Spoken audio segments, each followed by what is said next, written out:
প্রিয় দর্শক, আমি একজন সহকারী মনোরোগ চিকিৎসক।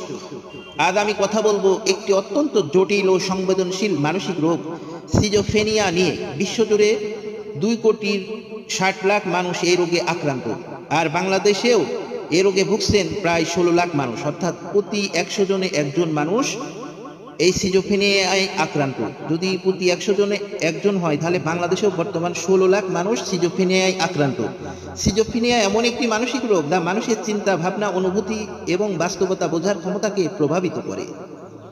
এই রোগের কিছু সাধারণ লক্ষণ হলো অজানা কিছু শোনা বা দেখা, অর্থাৎ হ্যালোসিনেশন, ভুল ধারণা বা সন্দেহ, যেমন কেউ ক্ষতি করতে চায়, কথা ও চিন্তায় অস্বাভাবিকতা, একাকিত্বে থাকা, ক্ষিপ্ত মেজাজ, হঠাৎ করে কাউকে আঘাত করা বা ঘর বাড়ি ভাঙচুর করা, কারোর সাথে কথা না বলা, আগ্রহ ও আবেগের অভাব, এবং সবচেয়ে ভয়ের বিষয়, কখনো কখনো রোগী বলেন আমার আত্মহত্যা করতে ইচ্ছা করে।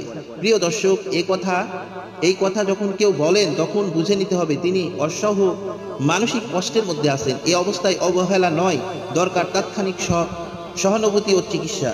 কিন্তু এই সমস্যা হয় তখন যখন অনেক রোগী নিজের রোগী স্বীকার করেন না।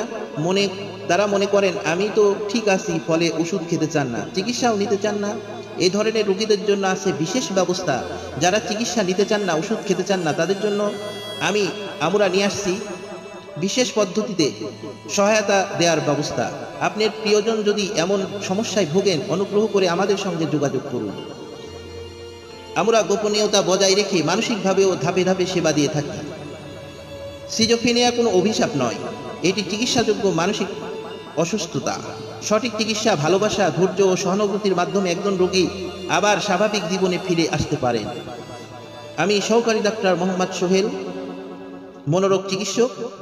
আপনি একা নন, আমরা আছি আপনার পাশে। ধন্যবাদ।